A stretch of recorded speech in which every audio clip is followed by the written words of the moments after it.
Assistant Professor of Economics, GDC Agraharam, District Rajanna Sirsilla. Today I am going to explain about the discriminating monopoly.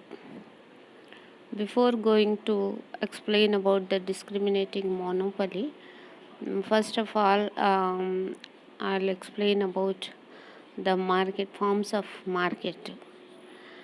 విచక్షణాత్మక ఏకస్వామ్యం గురించి ఈరోజు చెప్పబోతున్నాను. దీనికంటే ముందు నేను market యొక్క రకాల గురించి చెప్తాను.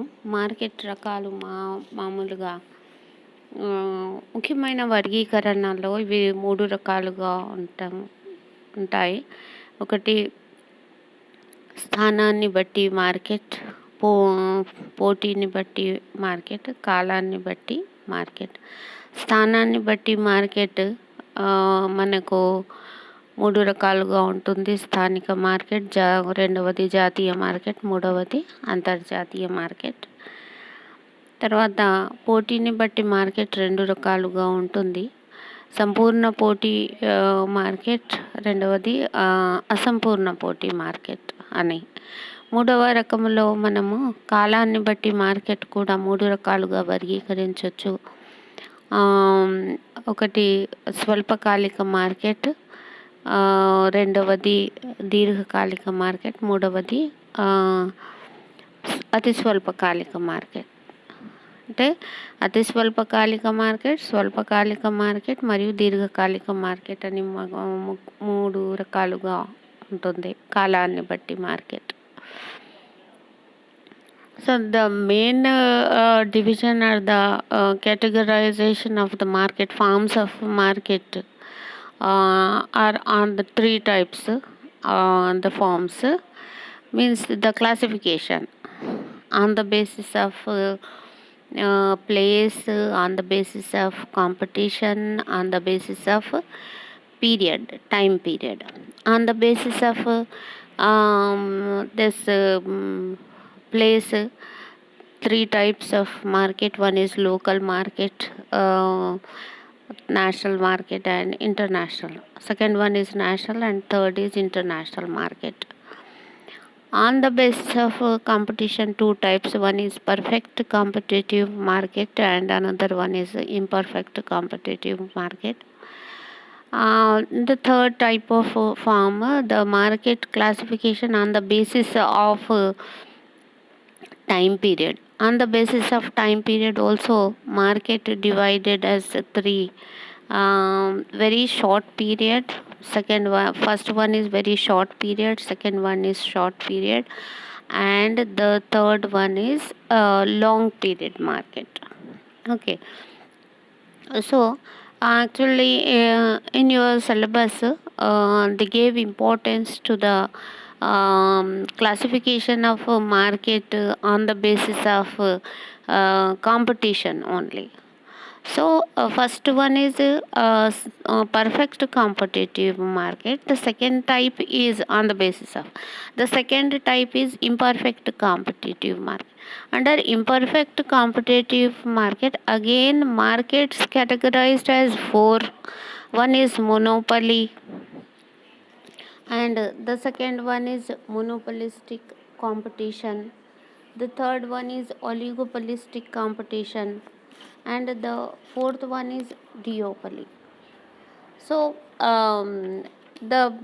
what is monopoly? Monopoly, the main monopoly is a single person.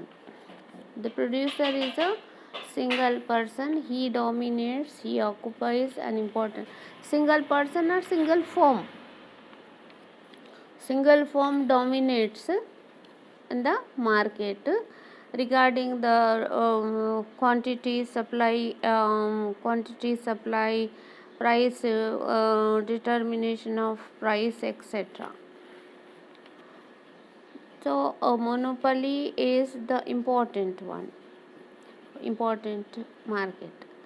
So in monopoly, the types of monopoly again, one important type of market is discriminating monopoly. విచక్షణాత్మక ఏకస్వామ్యము అని అంటారు. విచక్షణాత్మక ఏకస్వామ్యంలో వ్యక్తిగత విచక్షణ వ్యక్తిగత విచక్షణ, రెండవది వాణిజ్యపరమైన, తర్వాత మూడవది ప్లేస్ డిస్క్రిమినేషన్, స్థానికంగా లేదా భౌగోళిక అంటే స్థానాన్ని బట్టి విచక్షణ అనేది మూడు ముఖ్యమైన. Personal discriminating monopoly is 3 types. That is personal discrimination, trade discrimination, place discrimination. So one by one. First, personal discrimination. When the monopolist simultaneously charges different prices from different buyers, it is called personal discrimination.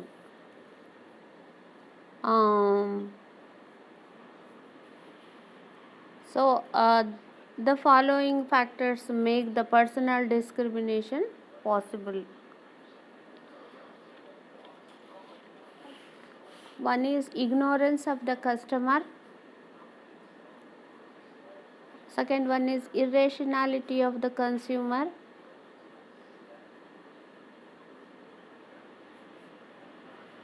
And the third one is normal difference in price.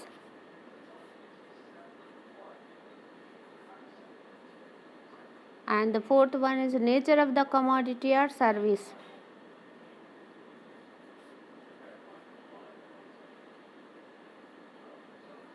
And the second type is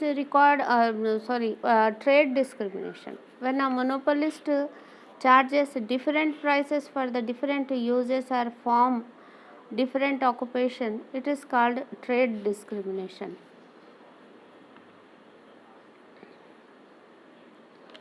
Okay. For example, an electricity company may charge a high price for domestic consumption, low price for the domestic consumption, high price for the commercial consumption. So this is trade monopoly. And the third one is place discrimination. Okay, what is place discrimination? So place discrimination, when a monopolist charges different prices in different marketplaces, it is called place discrimination.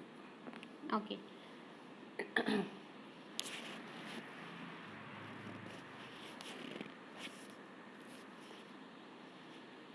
So conditions essential for price discrimination.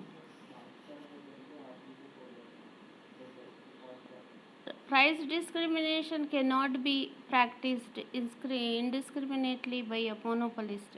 It is possible under specific conditions, which are as follows. So in some conditions only it is possible. Price discrimination is possible. What are the conditions?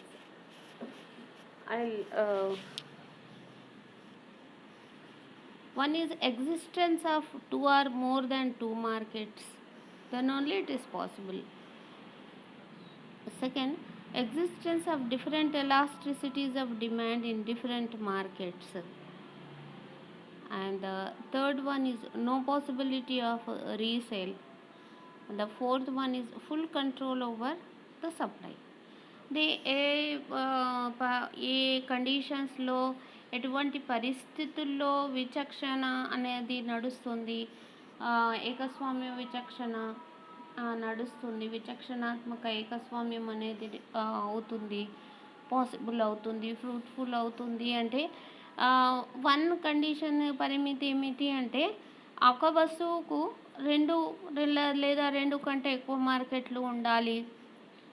తర్వాత demand వ్యాకోచత్వం, వివిధ వస్తువులు ఆ వస్తువు ఏ వస్తువు అయితే అమ్మబడుతుందో ఆ వస్తువు యొక్క డిమాండ్ వ్యాకోచత్వము వివిధ మార్కెట్స్లో వివిధ రకంగా ఉంటేనే ఇది విచక్షణ అనేది విచక్షణాత్మక ఏకస్వామ్యము అది అమలు పరచబడుతుంది, ఫ్రూట్ఫుల్ అవుతుంది, ప్రూవ్ అవుతుంది.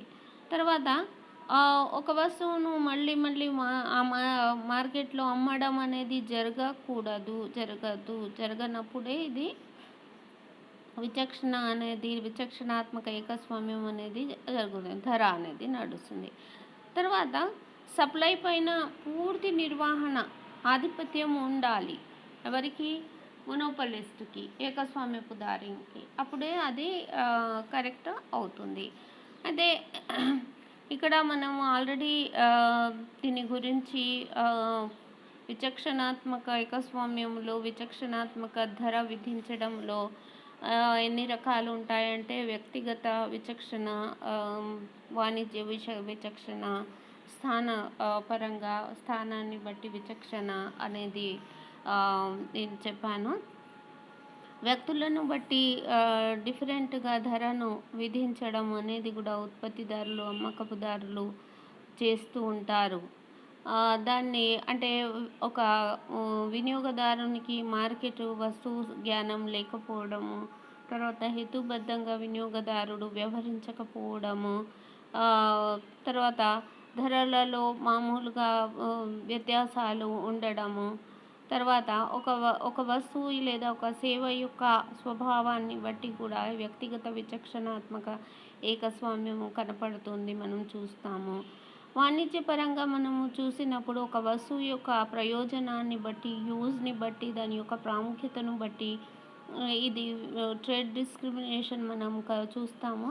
తర్వాత ప్లేస్ డిస్క్రిమినేషన్ అంటే మార్కెట్ యొక్క స్థానాన్ని బట్టి, ఏ స్థానంలో ఉంది, ఎక్కడ ఉంది, ఆ మార్కెట్ స్థానాన్ని బట్టి కూడా విచక్షణాత్మక ధర లేదా విచక్షణాత్మక ఏకస్వామ్యం మనకు కనపడుతుంది. తర్వాత మనం మామూలుగా ఏకస్వామ్యము విచక్షణాత్మక ధర అంటే ఏకస్వామ్యంలో విచక్షణాత్మక ధర విధించేటప్పుడు ఏ విధంగా అంటే సమతౌల్య స్థితి ఇక్కడ నిర్ణయించబడుతుంది. What are the conditions? Price determination and equilibrium under discriminating monopoly. So every monopolist seeks to maximize his profits. Accordingly, whenever he finds that it is not possible or not only possible to separate completely the markets for his product, but also the elasticity of demand in this market is different, he indulges in price discrimination. Both the conditions can be explained in the price determination and equilibrium under discriminating monopoly. So when the marginal revenue is equal to the marginal cost, equilibrium is decided. So here the price is higher than perfect competitive market in the price discrimination. So many types of price discrimination is there. The one is important one is dumping.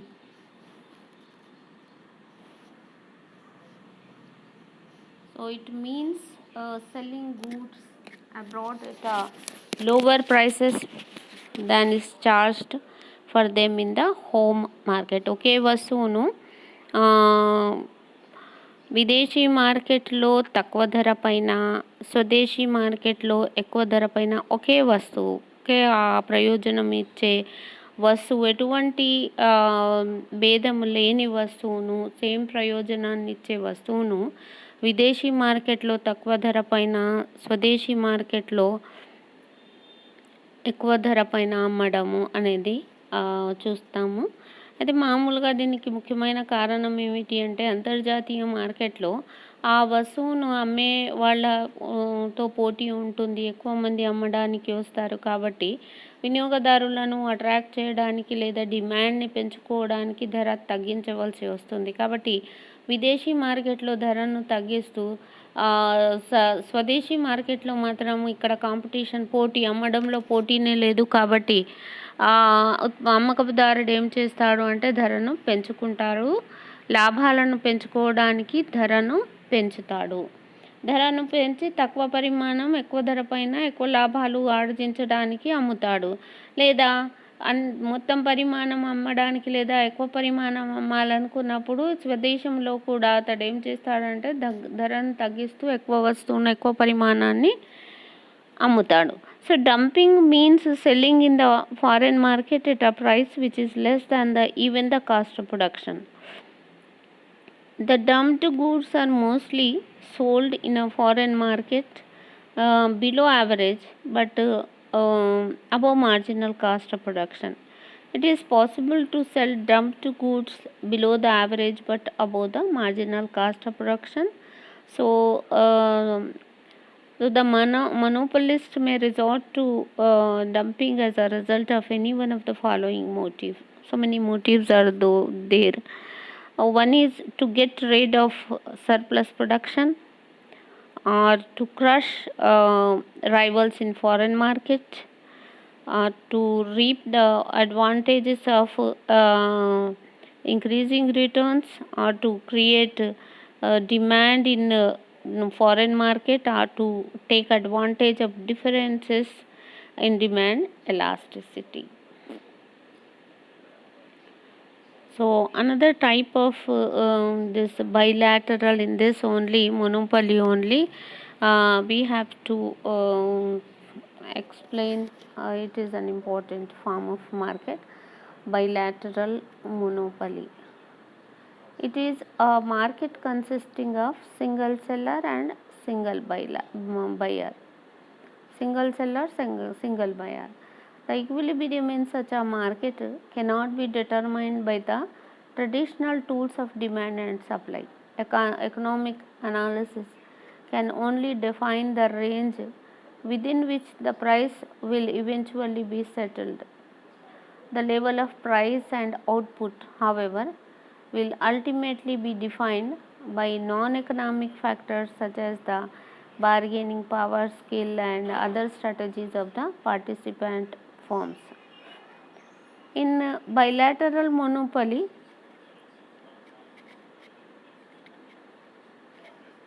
for example, all postal equipment is produced by a single firm and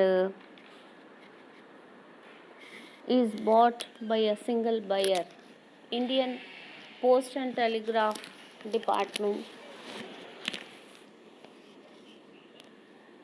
Both firms are assumed to aim at maximization of their profit.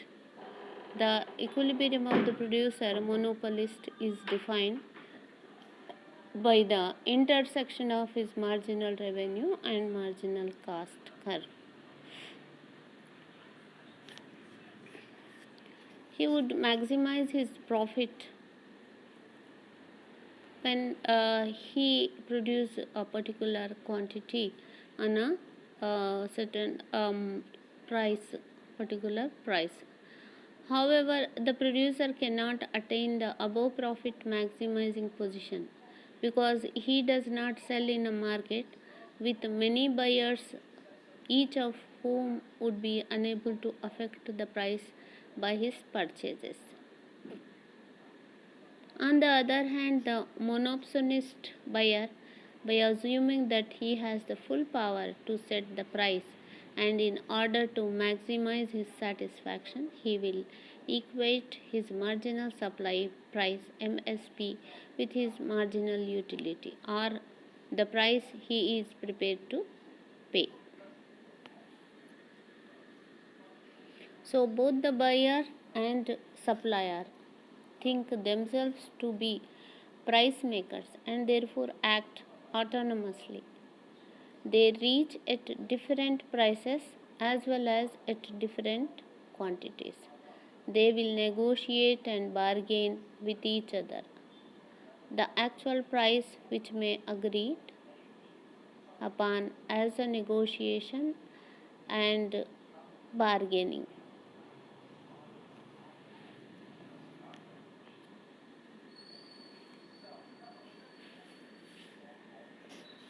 So already in before this topic, types of discrimination, uh, discriminating monopoly, the forms of discriminating monopoly. Already I explained the pricing under a monopolistic competition. Once again I'll explain.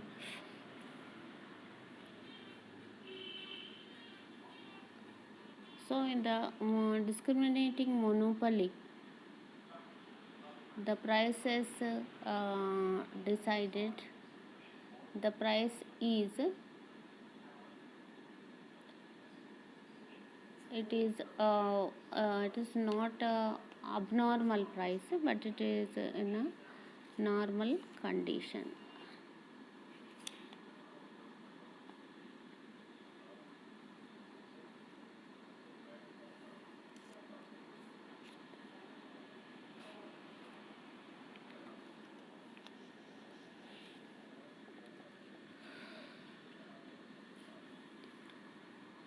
So monopoly, actually this is an important form of market, imperfect competitive market. Monopoly is a market structure in which there is a single firm producing the output, for example railways, post and telegraph. So, being the sole supplier, monopolist is thus in a position to fix up a price to his own advantage. So, the main important features of monopoly are: one is single seller. The monopolist is the only producer of the good, so the distinction between firm and industry disappears. There is only one seller or producer of commodity, no close substitutes. There are no close substitutes for the commodity produced by the monopolist. The monopolist produces all the output in a particular market. Thus, he is a price maker. And there are significant barriers to entry. It is characterized by closed entry to the prospective producer, and monopolist uh, monopolist is assumed to be having perfect knowledge about market conditions. While explaining the features of monopoly, it is essential to know about the types of monopoly. Pure monopoly, when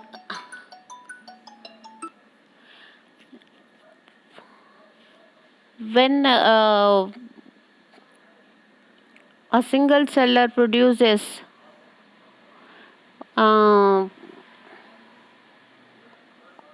when single seller produces the such a product which has neither a near nor a remote substitute, and the seller takes the whole of the country income all the time, it is called pure monopolist. And the simple monopoly, second one is simple monopoly. Under this type of market structure, um, the monopolist cannot set a price to maximize his industry um, profit without attracting entry.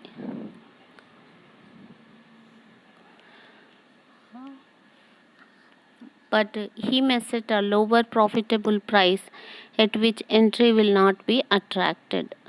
Now, the discriminating monopoly. This is a market structure where the monopolist charges different prices from different consumers for the same good or services at the same time. Uh, Now I'll explain the degree of monopoly power. What is the degree of monopoly power? By monopoly power, we mean the amount of discretion which a producer or seller possesses in regard to the framing of his price and output policy. So there are mainly three measures of monopoly power which are as follows. One is elasticity of demand as a measure of monopoly power. A precise measure of monopoly power is given by the inverse of the elasticity of demand. So, degree of monopoly power, the formula to know about the degree of monopoly power is degree of monopoly power is equal to 1 by elasticity of price, EP, where EP is the absolute value of price elasticity of demand. The less the elasticity of demand, the greater the monopoly power. And the greater the elasticity of demand, the less the degree of monopoly power. The second type is to measure Lerner's index of monopoly power. Lerner has given the following precise index of monopoly power. 1 is equal to P minus MC by P. P denotes price and MC denotes marginal cost at equilibrium level of output. So when marginal cost is 0, monopoly power will be equal to unity. Thus, Lerner's index of monopoly power can vary from 0 to unity. Another third type, cross elasticity of demand as a measure of monopoly power. The concept of cross elasticity of demand to measure the degree of monopoly power was first of all suggested by Calder, but it has been emphasized that popularized by Robert Triffin in his well-known work Value Theory and General Equilibrium Analysis. The cross elasticity of demand points to the degree of dependence of a firm's product upon the price of other firm's product. The smaller the extent of cross elasticity of demand for the product of a firm, the greater the degree of monopoly power enjoyed by it and vice versa. So another type monopolistic competition or imperfect competition, another type of market. It is defined as a market structure monopolistic competition. పరిమిత ఏకస్వామ్య పోటీ.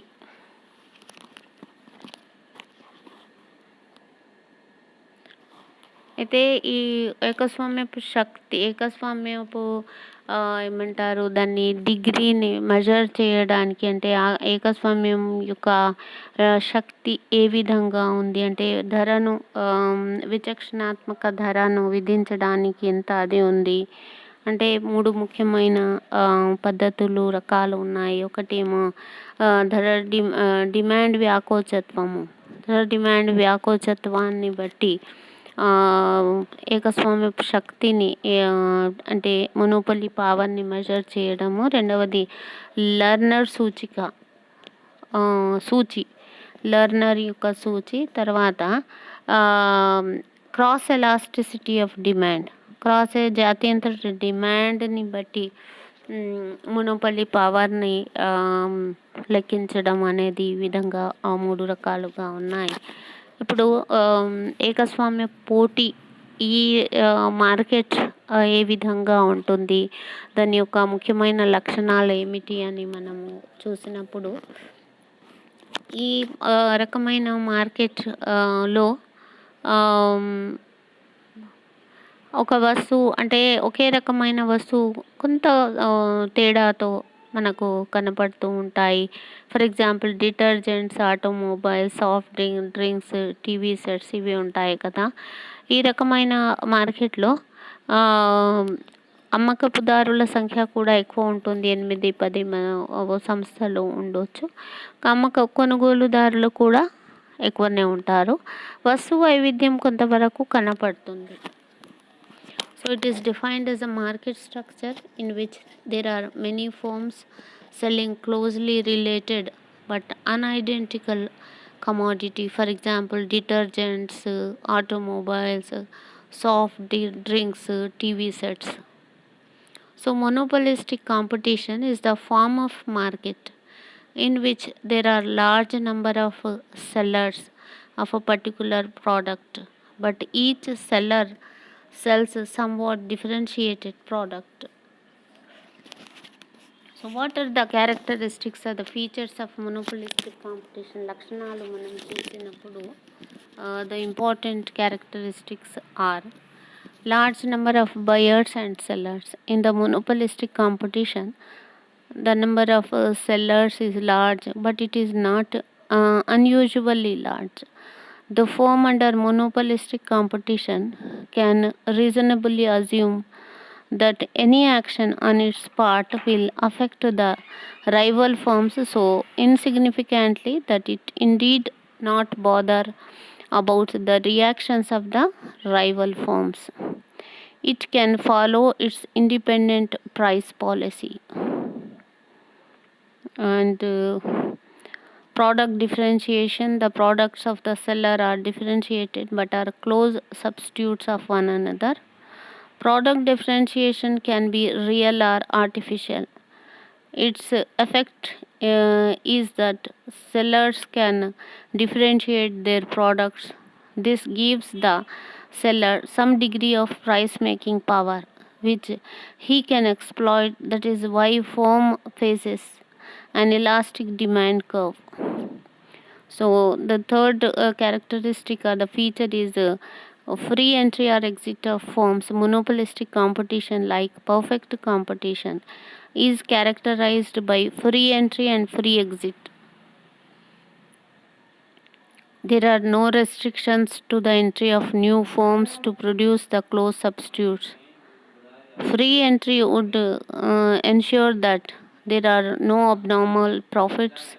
Similarly, free exit would ensure that no firm incur losses in the long run. And imperfect knowledge. Imperfect knowledge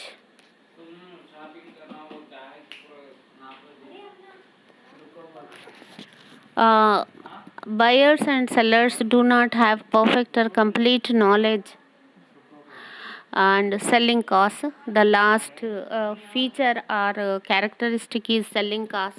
A firm under monopolistic competition incurs selling cost to increase the demand for its product.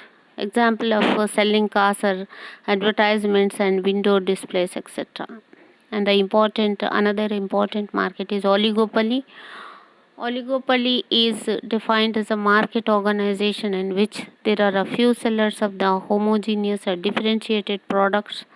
The number of sellers depends on the size of market. The main features of oligopoly are there are few dominant and large firms, each producing significant portion of the total output, homogeneous or differentiated product, and there are restrictions to entry of new firms. And this is the only feature which sets oligopoly apart from other market structure, that is mutual interdependence. It means that price and output decisions of one firm affect the similar decisions of the other firms. Importance of selling cars are incurred by firms to attract customers. An important feature of oligopoly is that the demand curve faced by an oligopoly is indeterminate. A demand curve shows the amount of the product a firm can sell at various prices. An oligopolistic cannot ignore the reaction of the rival firms in view of interdependence of firms in it. Any change in the price by one firm may result in a change in price by the rival firm.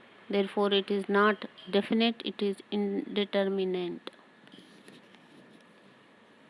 So, with this only, I want to stop my explanation.